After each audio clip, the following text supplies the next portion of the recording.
Hello, Teacher Amanda here, and welcome back to my channel. Today I want to talk to you about one of the most common questions I see on the DadaABC Rookies Go Facebook page. How do I prepare for a successful demo or mentor session?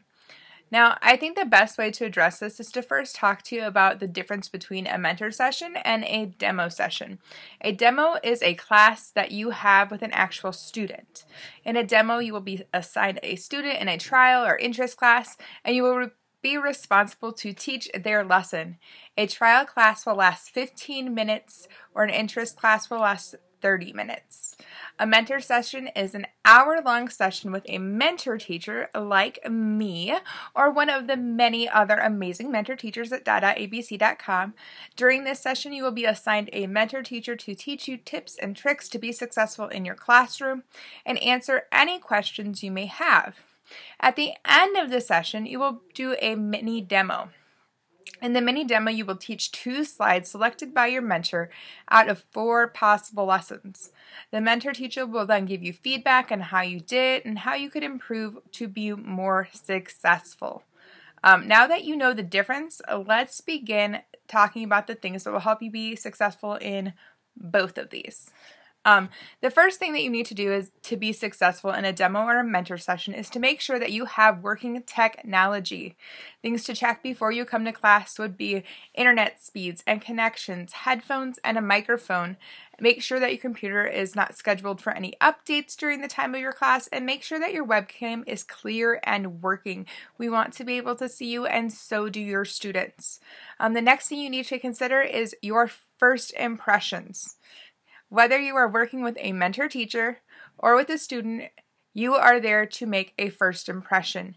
Every time you log in with a new student, it is an expectation that you have a clean and decorated background, that you have good lighting, that you are wearing a blue shirt.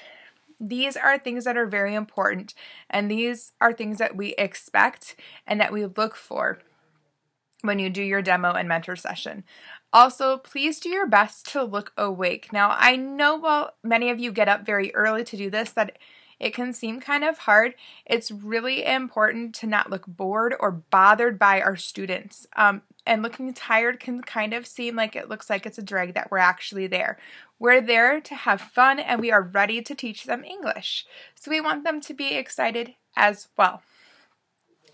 Another thing that you need to make sure you're doing is to be prepared. We do expect you to have props. We do expect you to wear the appropriate attire, which is a blue shirt. And we do expect you to know your courseware for your demo and your mini demos. Props can be anything from puppets to specific props related to your lesson. We expect that you not only have them, but you're able to incorporate them successfully in your lesson.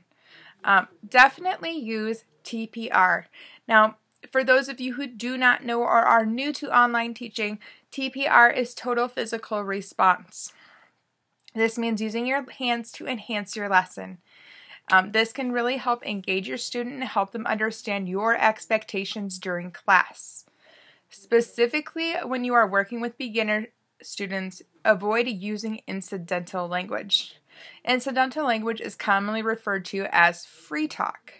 Many students at the very beginning stages of English know no English to very little English. So you want to make sure you're sticking to sentence structures and are building on those structures so you can help them be successful. Some good structures to start with are, I see a ball.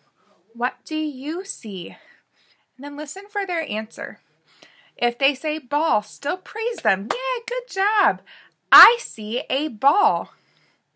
You want them to say the whole sentence. You want them to learn the sentence structure. So next time you can say, I see a dog. What do you see? And then you can listen again. And you can teach them that structure. Soon you can build on that structure. I see a red ball.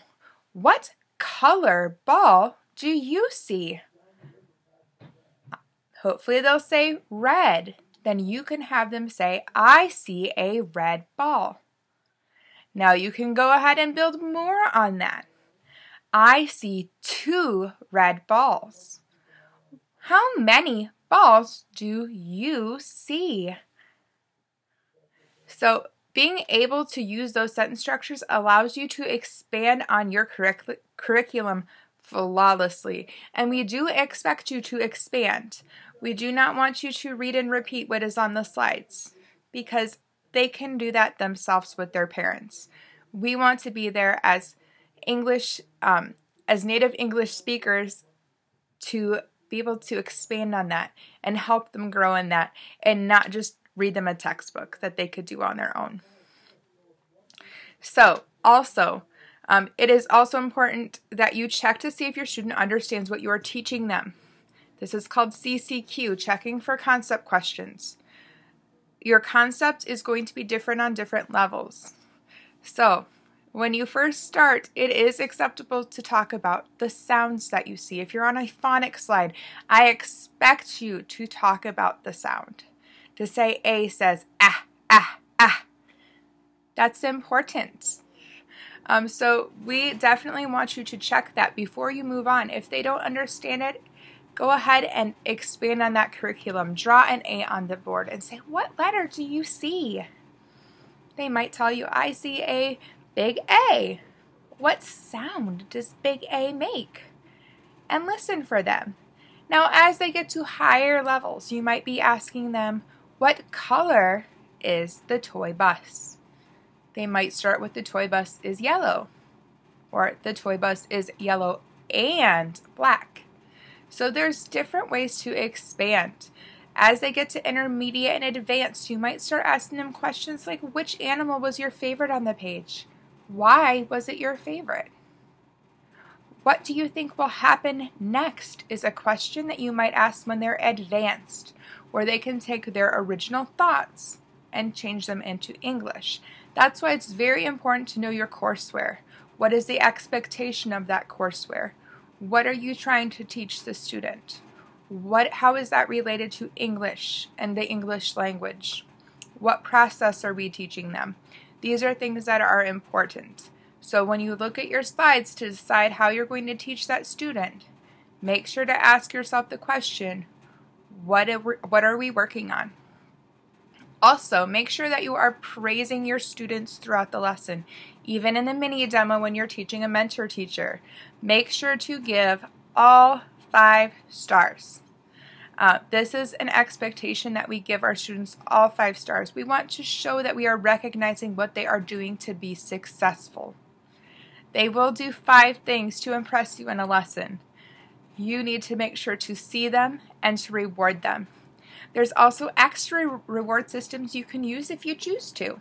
You can have an ice cream cone and put scoops on it. You can have a Disney castle and put princesses on it. You can have a zoo where you put animals into it. Those are things that you can add to make your lesson more interesting. Now, if you do these things in your mentor or demo session, things will go a lot smoother. So thank you again for watching my channel, for sharing and subscribing. It's been great. Below are some great links to other things to help you be successful with DadaABC. I'm also going to link some reward systems and things that can help you grow as a teacher. So if you have not applied yet and you saw this and you're like, man, this is just really something I could get into, feel free to use my referral link below. Ask me any questions that you have. I am more than happy to help you out. Just make sure that you are a native English speaker and that you have a 4-year degree. Thanks for watching. I'll see you next time on DadaABC.com.